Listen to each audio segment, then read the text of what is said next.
অষ্টমী তিথিতে কংসের কারাগার আলো করে জন্ম নিল দেবকী বাসুদেবের অষ্টম সন্তান শ্রীকৃষ্ণ। আকাশ জুড়ে ঘনিয়ে এলো কালো মেঘ, বিদ্যুতের ঝলকানি, সাথে অবিরাম বৃষ্টি। ঠিক তখনই কারাগার জুড়ে নব শিশুর কান্না, দেবতারা এক হয়ে করলেন পুষ্প বৃষ্টি।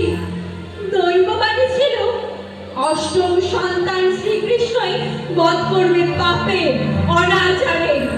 চিন্তায় তাই আকুল দেবকী বাসুদেব, কি করে রক্ষা করবে তার স্নেহের সন্তানকে?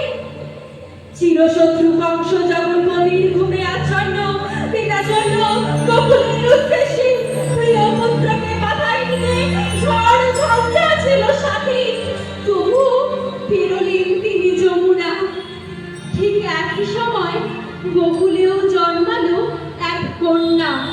পিতা নন্দ, মাতা ছিলেন যশোদা। প্রসব যন্ত্রণায় অচেতন যখন মাতা যশোদা তার কোলে শ্রীকৃষ্ণকে রেখে তিনি ফিরলেন সেই নবকন্যা সন্তানকে নিয়ে। সন্তান জন্মানোর খবর পেয়ে রাগে মত্ত রাজা কংস এলেন কারাগারে, যেখানে বন্দী বাসুদেব এবং দেবকী। কাল বিলম্ব না করে কারাগারের দেওয়ালে ছুঁড়ে মারলেন সেই কন্যা সন্তানকে। কিন্তু তখনই চারপাশ আলোকিত করে সেই কন্যা রূপ ধারণ করল যোগ মায়ার, যার হাতে ছিল ধনুষ, শূল, বাণ, চক্র, চর্ম, শঙ্খ, গদা, তুষি। আস্তে আস্তে তিনি কংসের উদ্দেশ্যে বললেন, ওরে পাপী, তোমারে বধিতে যে গোকুলে বাড়িছে সে। ছোট্ট কৃষ্ণ একটু একটু করে কাঁদতে থাকলেন মাতা যশোদার কোলে। সারা গোকুল ছিল তার মায়ায় ভরপুর। কখনো মাখন চুরি, তো কখনো নড়ি চুরি, আবারও কখনো তার বাঁশির সুরে উত্তাল হয়ে উঠত হাজার নারীর প্রাণ। কংস ছিল এক নিষ্ঠুর ও অত্যাচারী রাজা, যে নিজের ক্ষমতাকে টিকিয়ে রাখতে ভয় ও হত্যার আশ্রয় নেয়।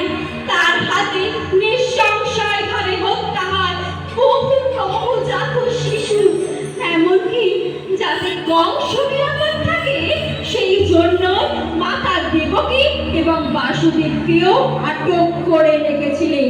কিন্তু অধর্ম যখন সংসারে ভরে ওঠে, তখন কোনো না কোনো ভগবান এই ধরিত্রীতে জন্ম নেন পাপ থেকে মুক্ত করার জন্য। হাজার চেষ্টা করলেও সেই মানবরূপী ভগবানকে দমন করা যায় না।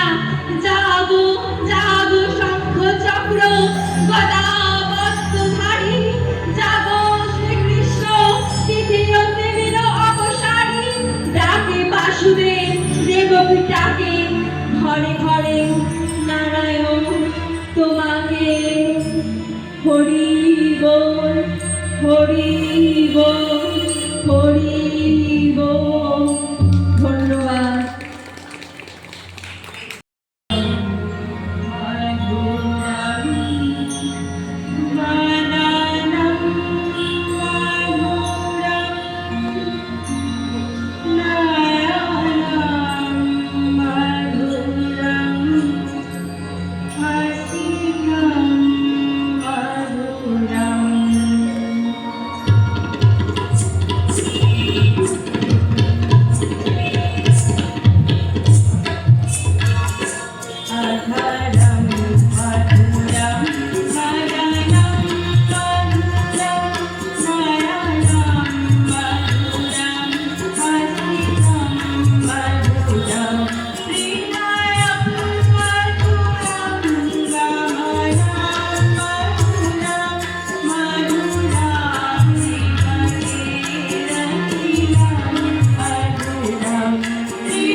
গো